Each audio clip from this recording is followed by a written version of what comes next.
Santo, santo es el Señor. Doy gracias a Dios por esta oportunidad, luego a mi pastor. Dios es bueno. Como siempre decimos, más que un privilegio, es una responsabilidad poder estar aquí predicando, ministrando la palabra de Dios. Santo es el Señor. Así que leemos la palabra, vuelvo y repito, Segunda de Reyes capítulo 18, versículo 1 al 8. Segunda de Reyes está después de Primera de Reyes. Santo es el Señor, para que usted se goce ahí en su hogar.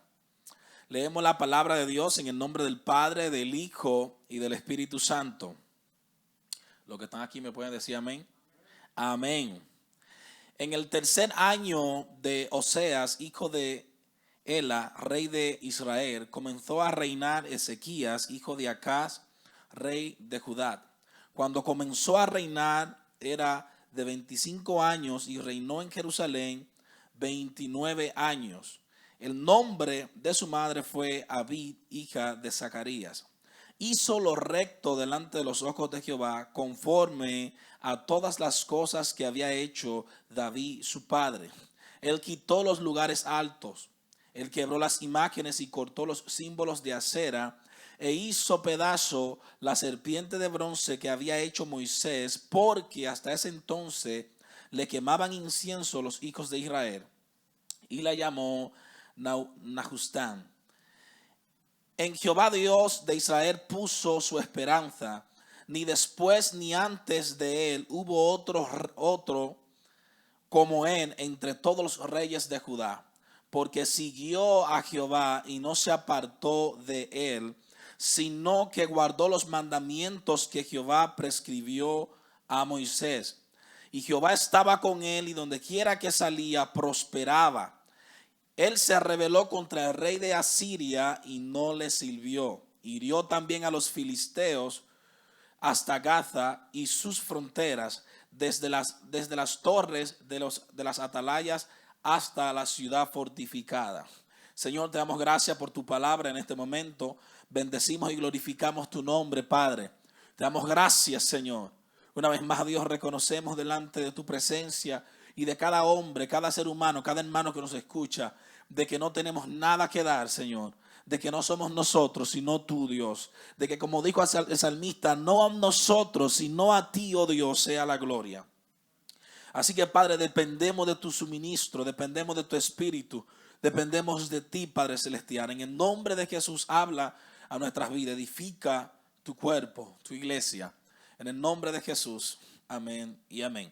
Mis amados hermanos y quizás amigos que nos están viendo en este momento, que nos escuchan, vamos a estar hablando bajo el tema una necesidad de una reforma. Hay una necesidad de una reforma. Hay una necesidad de una reforma. No sé cuántos de los que me escuchan se dieron cuenta que en el día de ayer el protestantismo, la iglesia protestante, los cristianos evangélicos, estuvimos de aniversario, 503 años de aniversario de la reforma protestante liderada por Martín Lutero en el año 1517, el 31 de octubre. Así que mientras el mundo celebraba su diablura con el Halloween, nosotros estábamos de aniversario. Yo sé que quizás muchos no sabían que estaban de aniversario, pero sí estábamos y seguimos de aniversario 503 años después, desde que nos dividimos de Roma, o sea, la iglesia católica. Así que el tema es, hay necesidad de una reforma. Todavía en nuestros tiempos hay necesidad de una reforma. Una reforma, cuando hablamos de reforma, hablamos de una modificación de una cosa con el fin de mejorarlo. En su connotación eclesiástica, reforma indica la remoción de los abusos y la reordenación de los asuntos en la iglesia en conformidad con la palabra de Dios. En cuanto a ejemplos bíblicos, vimos donde nosotros leímos, y vamos a entrar ahí en unos momentos, esa fue la primera reforma que podemos ver en la Biblia. Alabado sea el nombre de Cristo. La segunda reforma vimos al rey Josías en Segunda Reyes capítulo 23, versículo 4 hasta el 20. Históricamente, la palabra reforma se refiere a la renovación de la iglesia ocurrida en el siglo XVI en el año 1517 a través de aquel líder Martín Lutero, aquel hombre que Dios levantó y que 100 años atrás se había dado una profecía acerca de él. Alabado sea el nombre de Cristo. En los textos que nosotros leímos, mis amados hermanos que nos escuchan, encontramos una reforma liderada por Ezequías en tiempos de corrupción moral y religiosa. Ezequías fue el primer rey de Judá en erradicar totalmente los lugares altos, es decir, los centros de cultos levantados en desobediencia a la ley de Moisés. La reforma dirigida por Ezequías tiene varias características o se caracterizó por lo siguiente. Número uno, dice en los textos que nosotros leímos que Ezequías hizo lo recto delante de los ojos de Dios, es decir, caminó rectamente, no se desvió. Dice número 2 que quitó los lugares altos donde se hacían todos aquellos cultos a aquellos demonios en desobediencia a la ley de Dios. Dice que quebró las imágenes. Estoy hablando de un rey que empezó a reinar a los 25 años de edad. No estoy hablando de un anciano, no estoy hablando de alguien de 40 o 50 años. Estoy hablando de un joven de 25 años. Número 3, quebró las imágenes. Número 4, cortó los símbolos de acera. Número 5, hizo pedazo la serpiente de bronce que Moisés había levantado con un propósito divino, pero que el pueblo lo había pervertido. Número 6, en Jehová Dios de Israel puso su esperanza, a diferencia de su padre Acaz, que hizo todo lo malo delante de Dios. Incluso pasó a sus hijos por el fuego.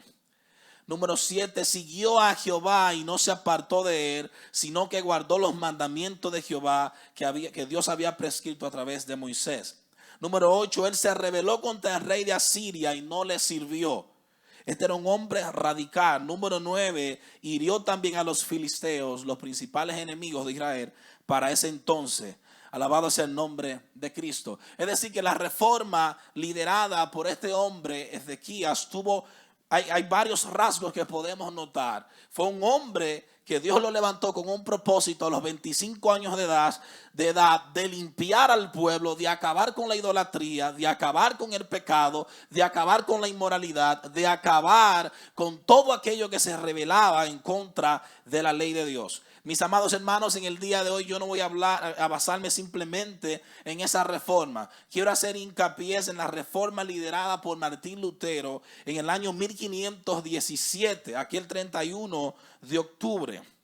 Martín Lutero en ese entonces fue un monje católico y el Espíritu de Dios le levantó a estudiar las Sagradas Escrituras para encontrar la verdad.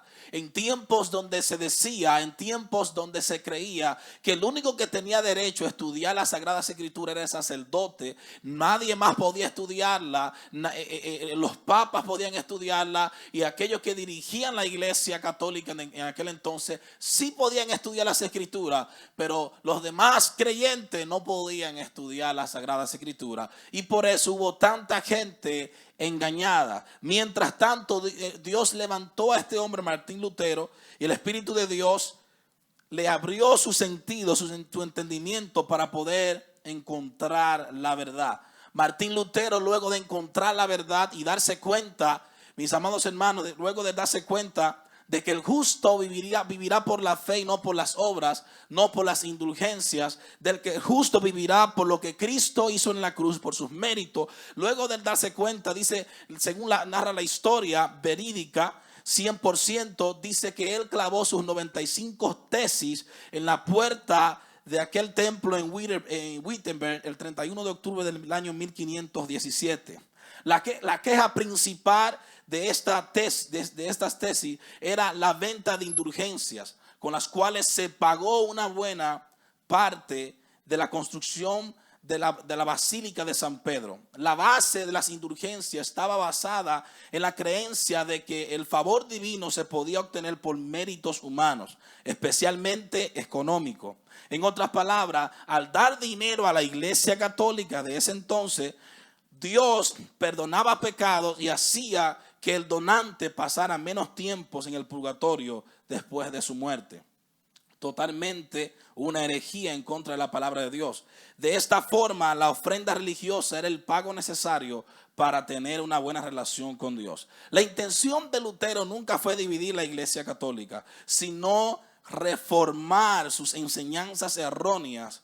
Pero la Iglesia Católica de ese entonces y sus líderes lo catalogaron de hereje. Entonces allí surgió la división entre Lutero y la Iglesia Católica. Es decir, desde allí nace la Iglesia protestante. Todo aquel que se levantó y protestó en contra del régimen de la Iglesia Católica, en contra de sus costumbres, en contra de su autoridad, en contra de sus enseñanzas erróneas. Es decir, que allí nacimos usted y yo. Desde aquel entonces viene la iglesia protestante. No es que siempre fue la iglesia católica, no. La iglesia primitiva siempre ha sido la iglesia evangélica desde los tiempos primitivos, pero luego en los tiempos de Constantino la iglesia tomó otro giro y terminó convirtiéndose en la iglesia católica. Hasta que Martín Lutero, este hombre que Dios levantó, protestó con sus 95 tesis en contra de las enseñanzas católica. Sin embargo, luego de todo esto dio inicio a un movimiento que culminó revisando no solo la venta de las indulgencias, sino toda la teología que la iglesia de Roma practicaba y enseñaba. Con el paso del tiempo se hizo necesario resumir todo eso, todo ese nuevo entendimiento teológico, contar de que otros pudieran visualizar de una manera más sencilla, pero no simplista. Esto dio origen a 5 palabras famosas. Se llaman las 5 solas y son donde vamos a hablar en el día de hoy. 5 solas, alabado sea el nombre de Cristo, que definen las doctrinas fundamentales del evangelio, las doctrinas fundamentales de la palabra de Dios. ¿Por qué es necesario que nosotros entendamos y conozcamos la historia? Porque hoy en día tenemos un pueblo que en su gran mayoría no conoce la historia, no conoce dónde venimos, no sabemos muchas veces defender el evangelio, somos fácilmente engañados. ¿Y por qué decimos en el tema de que hay una necesidad de una reforma en pleno siglo XXI? Mis amados hermanos, aunque la necesidad no es desligarnos de la iglesia católica, sí hay una necesidad dentro de la iglesia evangélica de que exista una reforma. Alabado sea el nombre de Cristo. Y cuando hablamos de las 5 solas, en primer lugar nos referimos a la sola escritura. Esa fue la primera doctrina que se puso entre las 5 solas, entre aquellas 5 verdades eternas. Y es sola escritura la primera. O sea, significa que la palabra de Dios es la máxima autoridad en materia de fe y práctica. Por tanto, nada que contradiga la revelación de Dios puede regular la vida del creyente. Vuelvo y lo repito, la palabra de Dios es la máxima autoridad en materia de fe y práctica. Por tanto, nada que contradiga la revelación de Dios puede regular la vida del creyente. Esa es la primera doctrina fundamental, la primera verdad eterna, la primera doctrina cardinal. Y es necesario que los creyentes conozcan esto, mis amados hermanos que escuchan. Es necesario conocer esto porque muchas veces estamos siendo engañados dentro del mismo movimiento evangélico. Hay tantas prácticas, tantas costumbres que nosotros tenemos que pertenecen a Roma y que pertenecen al mismo mundo. Alabado sea el nombre de Cristo. El 22 de este mes, del mes pasado, el Papa, aquel líder pontífice católico, conocido como un mediador entre Dios y los hombres, aquel hombre el 22 de octubre confesó que apoya el movimiento homosexual. Él dijo que hay que crear leyes que favorezcan que ellos estén unidos, que ellos puedan tener matrimonio. O sea, estamos hablando del líder religioso más respetado en el mundo, el más famoso, el más grande, el hombre que todos los gobiernos escuchan, el hombre que conoce las escrituras, el hombre que estudió teología. Y este hombre está diciendo en pleno siglo XXI, vuelve con la herejía de la iglesia católica y dice que hay que crear leyes que favorezcan la unión matrimonial entre 2 personas del mismo sexo. Alabado sea el nombre de Cristo. No estamos hablando, hermano, de un neófito en las escrituras. Estamos hablando de gente que conoce las escrituras. Alabado sea el nombre del Señor. Es decir, Pero ¿por qué ellos hacen esto? Hacen esto porque la Iglesia Católica enseña de que la misma Iglesia Católica y sus tradiciones en autoridad son más que la misma palabra de Dios. Es decir, la Biblia dice: no harás Dios, no pondrás dioses delante de mí. La Iglesia Católica adora a dioses, porque para ellos, dentro de sus doctrinas, dentro de sus credos, dentro de todas esas cosas que ellos tienen, la Iglesia Católica tiene más autoridad que la misma palabra de Dios. Y sus tradiciones tienen más autoridad que la misma palabra de Dios. Entonces esto fue lo que hizo este hombre el 22 del mes pasado. No tuvo en cuenta la palabra de Dios. Alabado sea el nombre de Cristo. Aquí vemos la falsedad que existe dentro del catolicismo. Y entonces usted se pregunta: ¿y por qué hay necesidad de una reforma? Alabado sea el nombre de Cristo. Este hombre apoyando esto en contra de la palabra de Dios. La Biblia dice en Génesis que Dios destruyó a Sodoma y a Gomorra por ese pecado de esa inmoralidad sexual. La Biblia dice que los sodomitas no entrarán en el reino de Dios. La Biblia dice que los que se echan con varones no entrarán en el reino de Dios. Entonces la palabra de Dios debe tomar más lugar que mis costumbres, que mis pensamientos. No es lo que yo piensa, no es lo que yo crea, es lo que dice la Biblia. Si la Biblia no es la Iglesia evangélica quien condena el homosexualismo, la práctica homosexual, es la Biblia que lo condena. Y si la Biblia condena algo, usted y yo debemos de someternos a lo que dice las Sagradas Escrituras. Sea papi, sea mami que esté practicando, sea el gobernante, sea quien sea, yo debo de darle valor a lo que dice la Biblia, lo que dice la palabra de Dios. Alabado sea el nombre de Cristo. Gloria al Señor. Ayer se cumplieron 503 años, como dije en el principio, de nuestra división con Roma. Sin embargo, hoy más que nunca existe la necesidad de una reforma dentro de la iglesia evangélica. Hoy en día las iglesias están llenas de gente que no conoce nuestra historia. Una mezcla de doctrinas y falsas enseñanzas y costumbres que son mundanas. Hace falta que predicadores que tienen la plataforma que muchos de los que estamos aquí no tenemos. Gente que tiene millones de seguidores en Facebook, en Twitter. Gente que tiene millones de seguidores en YouTube. Pero lo único que hacen es hablar de bendición, tirarse el uno al otro. Nadie está declarando, nadie se está levantando a protestar y a decir y a establecer lo que la Biblia dice. Predicadores que tienen miles, millones de gente, pero pretenden y quieren mejor complacer a esa gente que decirle la verdad, lo que dice la palabra de Dios. Una de las doctrinas que está dentro de nosotros, y usted dirá que está en su hogar: bueno, yo nunca he estado ni he apoyado el mensaje de la prosperidad que se enseña, el evangelio de la prosperidad en nuestros tiempos. Pero eso está tan dentro de la iglesia evangélica, tan dentro, que sin darse cuenta nosotros tenemos tantas cosas que estamos cumpliendo con esas enseñanzas diabólicas. Alabado sea el nombre de Cristo.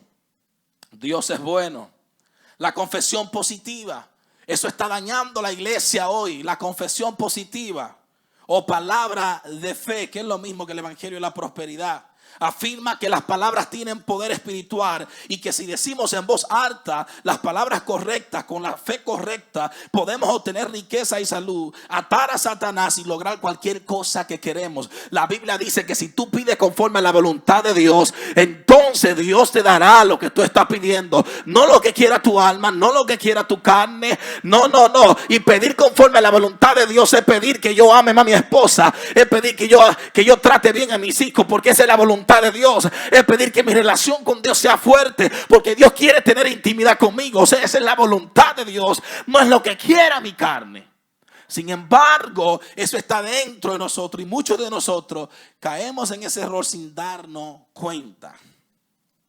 Alabado sea el nombre de Cristo. Confesar positivamente según esa enseñanza es decir palabras que creemos o que queremos creer, haciéndolas realidad. Eso se opone a la confesión negativa. ¿Cuál es la confesión negativa? Consiste en reconocer las dificultades. La confesión positiva es que si usted tiene un dolor de cabeza, no, a mí no me duele la cabeza. Sí, a usted le duele la cabeza. Ahora, Dios puede hacer un milagro, pero no hay que vivir en esa condición de estar apoyando todas esas doctrinas que están dentro de la iglesia evangélica de hoy. La mayoría de predicadores que predican en nuestras campañas, la mayoría tienen un mensaje para diferentes iglesias. Es decir, mis amados hermanos, que hay una contaminación. Adoradores que en sus oraciones dicen: no queremos un no de Dios, sino el sí y el amén de Dios. Barbaridades, herejía. Y usted se pregunta, ¿y es verdad que hay necesidad de una reforma? Sí, hay necesidad de una reforma protestante en nuestros tiempos. ¿Qué estoy tratando de decir? Hace falta que se predique en contra de esas cosas que nos están haciendo daño. Hace falta que usted, que vive metido en las redes sociales, pues, se mete en la palabra de Dios y predique en contra de esas diabluras. Hace falta de que en los Estados Unidos se levante una iglesia que predique en contra del aborto, que predique en contra de la inmoralidad sexual. Gente que sea radical, no gente que tenga dos pensamientos. Ay, yo no voy a juzgar. No. Predique la palabra de Dios. Lo que es pecado y no podemos cubrirlo.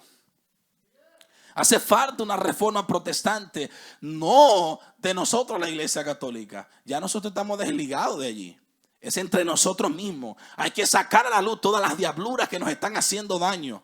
Todas esas confesiones positivas y que esto y que lo otro, todo ese empoderamiento que se está predicando hoy en día de que tú eres un gigante, mentira del diablo. Usted y yo somos dos miserables sin la gracia de Dios, y lo que somos lo somos por la gracia, la misericordia de Dios. Usted no tiene ningún gigante dentro de usted. Usted tiene la tercera persona llamada Espíritu Santo. Usted tiene la tercera persona que te guía, te santifica, te corrige, te da revelación de lo alto. Ese es el gigante que está dentro de ti, no un hombre, no una carne, no un sentimiento emocionalista. Es el Espíritu de Dios, el gigante que me guía a toda verdad y a toda justicia en un mundo que está lleno de confusión, en un mundo que está lleno de pérdidas.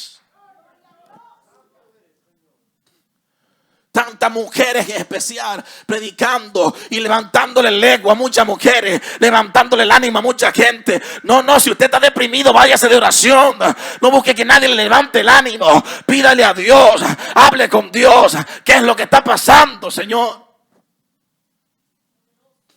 Estos no son mensajes sensacionalistas, nos gustan mucho, pero necesitamos una reforma protestante en nuestros tiempos. Que nos levantemos, pero para poder levantarse hay que estudiar las Sagradas Escrituras, hay que entender lo que dice la Biblia. No podemos hacer una apología, discutir con alguien. No podemos si no conocemos las Sagradas Escrituras, si no conocemos las doctrinas fundamentales de nuestra fe. Necesitamos conocerla para poder defenderla, para poder discutirla en el buen sentido de la palabra. Hay que conocer las Sagradas Escrituras. La Biblia dice: procura con diligencia presentarte al Señor como un obrero aprobado que usa bien la palabra de verdad. Y me disculpa si no dije el texto como va correctamente, pero en esencia lo que quiere dejar dicho que el hombre de Dios, el creyente, tiene que saber usar bien la Biblia. Tiene que saber usar bien la palabra de Dios. Eso no es yo voy a predicar porque quiero predicar y tengo un deseo. No, conozca lo que dice la Biblia para que sepa representar a su Señor. Pablo conocía la Biblia, Apolo conocía la Biblia, Pedro conocía las Sagradas Escrituras. Hay que conocer lo que dice la Biblia. Hay que invertir en buenos materiales. Biblia de estudio, comentarios bíblicos, diccionarios. Invertimos en mucha ropa, en mucha decoración, en muchos carros, pero no invertimos en cosas que tienen valores eternos, en cosas que nos ayuden a profundizarnos en nuestros principios. Hay que invertir en eso, mis amados hermanos. Esta práctica no se obtiene, esa práctica de la confesión positiva no se obtiene de verdades bíblicas, sino de un concepto de la nueva era llamado la ley de la atracción. Enseña que los polos iguales se atraen. Una declaración o pensamiento positivo atraerá una reacción positiva. El resultado claro es la idea de que nuestras palabras tienen poder para obligar a Dios a que Él nos dé lo que queremos. Una creencia muy herética, muy diabólica. Esta creencia exalta al hombre y nos hace creer que usted y yo somos pequeños dioses. Que al estar el Espíritu Santo en nosotros, Esa es la encarnación de Dios en nosotros, de que somos pequeños dioses. Alabado sea el nombre de Cristo. Eso es totalmente antibíblico. Totalmente. Tenemos al Espíritu de Dios, pero seguimos siendo humanos de carne y hueso. Que si el Espíritu de Dios no nos santifica y no nos dirige, no lograremos el objetivo que tenemos que lograr como iglesia. No somos pequeños dioses. No somos Jehová Junior. Somos hijos de Dios. Pero el concepto de Jehová Junior quiere presentar otras cosas y presentarnos a nosotros como que somos dioses. Usted y yo somos humanos con una naturaleza pecaminosa, la cual tiene que todo esto se consumará en el momento en que Cristo venga a buscar a su iglesia. Pero mientras estemos aquí necesitamos del suministro de Dios, de la dirección del Espíritu Santo. Pero la iglesia tiene que conocer las Escrituras para sacar a la luz todas estas diabluras que se están enseñando. Todas palabras que se están enseñando hoy en día. Hay una mezcla, iglesia. Hay una mezcla y no nos estamos dando cuenta porque no conocemos la historia. No conocemos. Y hay una mezcla que está muy, muy dentro de nosotros. Muy dentro de nosotros. Hay una liga dentro de la iglesia protestante. La segunda palabra dentro de esta reforma se llama solo Christus o solo Cristo. La salvación se encuentra solo en Cristo, excluyendo así todo otro camino para llegar a Dios. Esa es la segunda palabra, solus Christus en latín. Lo que significa, como acabo de repetir, la salvación se encuentra solo en Cristo, excluyendo así todo otro camino para llegar a Dios. Algo que la Iglesia Católica enseña de manera distinta, algo que otras religiones enseñan de forma distinta. Cristo es el único camino, Cristo es la única verdad que nos puede llevar al cielo. Si no entramos a través de Cristo, si no creemos, si no aceptamos los méritos de Cristo, no podemos entrar al reino de Dios. No hay salvación fuera de Cristo Jesús. No podemos obtener nada, ni siquiera nuestras oraciones pueden ser aceptadas si no creemos y aceptamos a Cristo.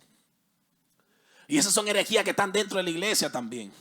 Los impíos orando y haciendo oraciones llegan a la iglesia y viven orando, y muchos pastores y mucha gente haciendo devocionales en sus compañías, en muchísimos lugares, y ponen a los inconversos a orar. Si el inconverso no clama por arrepentimiento, su oración no es oída. Porque la oración se le hace al Padre en el nombre de Jesús. Y todo aquel que ora al Padre es porque es hijo del Padre. El inconverso es creación de Dios. Y oramos en el nombre de Jesús para que nuestra oración sea oída por los méritos de Cristo. O sea, si un inconverso no ha conocido al Señor, los méritos de Cristo no se le pueden aplicar a él. Es necesario entrar por la puerta que se llama Jesús, por el camino que se llama Jesús. Aceptar a Cristo. Alabado sea el nombre de Cristo. Y la iglesia debe conocer esta doctrina. La iglesia debe de estar clara. Hubo un adorador muy conocido hace un tiempo que dijo que había otros caminos para entrar al reino de los cielos. Un adorador pero muy, muy, muy conocido. Gente que están en dos aguas. Pero la Biblia habla de la apostasía de los últimos tiempos. No nos debe sorprender. Pero sí nosotros como iglesia debemos de conocer lo que dice la Biblia. Debemos de conocer de que la Biblia dice de que Jesús es el único camino, es la única verdad, es la única vida, y que fuera de Él nada podemos hacer, y que no entraremos al reino de los cielos si no es a través de Cristo. Usted dirá, bueno, pero yo soy salvo, eso no es para mí. Debe de conocerlo para que presentes el evangelio de la forma correcta, para que presentes el evangelio de la forma correcta. La tercera palabra dentro de estas 5 es la palabra sola gratia o solo por gracia. La salvación es un don de Dios, por tanto es algo que el pecador recibe de forma inmerecida, basada en los méritos de Cristo alcanzados durante su vida, muerte y resurrección, según Efesios capítulo 2 versículo 8. Es decir, que la salvación es totalmente por gracia. Las obras indican que yo fui salvo, alabado sea el nombre de Cristo, pero las obras no me hacen salvo.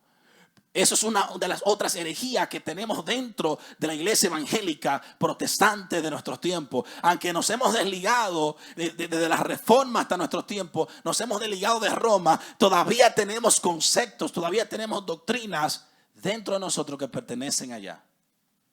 Todavía queremos conseguir el favor de Dios y ganarnos la salvación por nuestros esfuerzos. Todavía aún le dedicamos y adjudicamos la nuestra victoria a muchas cosas que nosotros hacemos y no a la gracia de Dios. Y es bueno estar claro en eso, de que es por gracia, de que es por su misericordia, de que nada por nosotros merecemos, y de que cuando usted le presente el evangelio a alguien, usted le presente la gracia de Dios, que Él no la merece, que Él no se la va a ganar, que Él no se la ha ganado, sino que es por su gracia. Alabado sea el nombre de Cristo. Y esa es una de las doctrinas que nosotros debemos de defender dentro de la iglesia protestante, la iglesia evangélica de nuestros tiempos. Entender de que todo lo que hacemos es por gracia. La cuarta palabra es sola fide o sola fe. La salvación solo se puede recibir cuando ponemos nuestra fe en aquel que murió por nosotros, excluyendo la posibilidad de que nuestras obras puedan contribuir. Excluyendo la posibilidad de que nuestras obras puedan contribuir. Es decir, que somos salvos por gracia, no por obras. Pero es a través de la fe. Dios nos muestra su gracia para ser salvos. Nosotros creemos en la persona de Cristo para nosotros ser salvos. Alabado sea el nombre de Cristo. La quinta y última palabra es soli Deo gloria, o solo a Dios sea la gloria. El propósito de la salvación que recibimos es glorificar a Dios, poner de manifiesto las excelencias o virtudes de su carácter. Alabado sea el nombre de Cristo. Mis amados hermanos que me escuchan en este momento, este es un mensaje tipo biógrafo o reflexivo, como usted quiera llamarle. Lo que sí es necesario que entendamos de que debemos de levantarnos como protestantes. Todos ustedes que están en su casa, los que estamos aquí, una vez que nos desligamos de Roma, nos convertimos en protestantes. Esta es la forma en la que nosotros nos llaman. Pero no simplemente somos protestantes que protestamos contra Roma. Somos protestantes que tenemos una relación con Cristo Jesús. Porque hay protestantes por ahí, hay testigos de Jehová, hay adventistas, hay muchísimos protestantes por ahí. Muchos de ellos, no todos, pero muchos de ellos que niegan incluso la deidad de Cristo y son protestantes. Ahora, nosotros somos protestantes que conocemos y tenemos una relación con Cristo Jesús. Por tanto, mis amados hermanos que me escuchan, es necesario de que nos pongamos las pilas, las baterías. Estamos en tiempos difíciles. La nación de los Estados Unidos todavía no sabemos qué va a pasar el martes. Dios sabe en su soberanía. Pero pase lo que pase, debemos de entender de que la iglesia está viviendo tiempos de gracia. Debemos de entender de que pase lo que pase, debemos de estar preparados en las Sagradas Escrituras. Si gana el partido que apoya el aborto, porque Dios quita y pone reyes y Dios permite cosas a veces que a nosotros no nos hacen sentido.